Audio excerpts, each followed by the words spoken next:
दोस्तों इस साल दोबारा भारतीय रेल ने किराया बढ़ा दिया है। आज के इस एपिसोड में हम बात करेंगे किसके लिए किराया बढ़ा है, किसके लिए नहीं बढ़ा है और जो बढ़ा है कितना बढ़ा है और क्यों ऐसा रेलवे ने दोबारा इस साल किया है। सारी चीज़ें दोनों तरफ से यानी कि रेलवे का नज़रिया और हम यात्रियों का नुकसान हर एक चीज़ मैं यहाँ पे आज क्लियरली बताने वाला हूँ। सबसे पहले मैं यहाँ पे क्लियर कर दूँ 26 दिसंबर 2025 जो कि 3 दिन बाद है, 26 दिसंबर से किराया बढ़ने वाला है। जो टिकट्स 26 दिसंबर से बुक होंगे उनमें किराया बढ़ेगा। जो लोग पहले से बुक कर रखे हैं 26 के बाद का यात्रा है उनका, तो उनको यहाँ पे कोई नुकसान या कोई एक्स्ट्रा किराया जो है नहीं लगने वाला है। और ये किराया जो बढ़ा है वो मेल और एक्सप्रेस में ही बढ़ा है, और वो भी अगर 215 किलोमीटर के अंदर का किसी का यात्रा है तो उसको यहाँ पे कोई भी चार्जेस नहीं लगेंगे। 215 किलोमीटर के बाद सपोज 300 किलोमीटर किसी को यात्रा करना है तो ऐसा नहीं है कि 215 के बाद जो 85 किलोमीटर है उसका ही लगेगा। टोटल 300 का यहाँ पे लगने वाला है। कितना लगेगा? 1 पैसे ऑर्डिनरी या अनरिजर्व्ड क्लासेस में लगने वाले हैं पर किलोमीटर, और 2 पैसे लगेंगे जो एसी क्लासेस बाकी सारे क्लासेस है उनमें 2 पैसे प्रति किलोमीटर के हिसाब से लगने वाला है। मतलब अगर हम टोटल देखें, एक यात्री को अगर 500 किलोमीटर तय करना है यात्रा, तो यहाँ पे जो अनरिजर्व्ड क्लास जैसे कि मैंने कहा उनमें सिर्फ 5 रुपये 500 किलोमीटर के लिए लगने वाले हैं और 10 रुपये एसी क्लासेस में यहाँ पे लगने वाले हैं या रिजर्व्ड क्लासेस में लगने वाले हैं। और कुछ फाइनेंशियल एक्सपर्ट्स का ये कहना है कि इस 1 पैसे या 2 पैसे के ज़्यादा लेने से रेलवे को सालाना 2400 करोड़ रुपए तक फ़ायदा होने वाला है, जबकि रेलवे का जो एस्टीमेट है उसमें 600 करोड़ का ही रेलवे ने जिक्र किया है। फिर भी 600 करोड़ कोई छोटा अमाउंट नहीं है।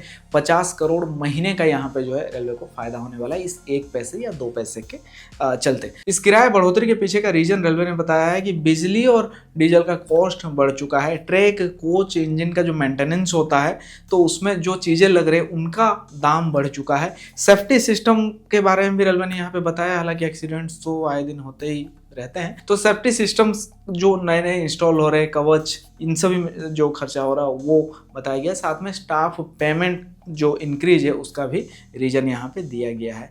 अब यहाँ पे दूसरा एक और पॉइंट हम देखते हैं दोस्तों। इस साल 1 जुलाई को ये बढ़ोतरी की गई थी और 26 दिसंबर को जो है दूसरी बार यहाँ पे किराया बढ़ा है। लेकिन अगर हम देखें प्रीवियस रिकॉर्ड तो 2014 से लेकर के आज तक बहुत बड़े टिकट के फेयर में बदलाव हमें देखने को नहीं मिला है।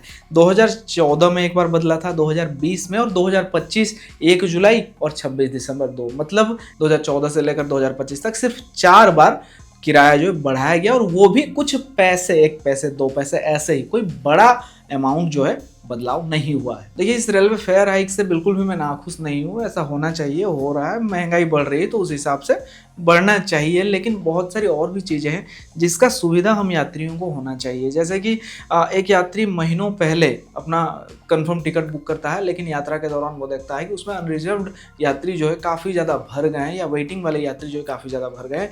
कंफर्म टिकट होने के बाद भी यात्री गाड़ी में चढ़ नहीं पाता है, गाड़ी से उतर नहीं पाता है, बाथरूम तक जा नहीं पाता है, अपनी सीट पर सही से बैठ नहीं पाता है। वेटिंग का संख्या दिन प्रतिदिन ज़्यादा ही हो रहा है, तो वेटिंग वालों के लिए भी सोचने की ज़रूरत है। उनके लिए एक्स्ट्रा कोच या एक्स्ट्रा क्लोन ट्रेनें आपको चलानी चाहिए, या बिजी रूट्स में एक्स्ट्रा गाड़ियों को भी चलाना चाहिए।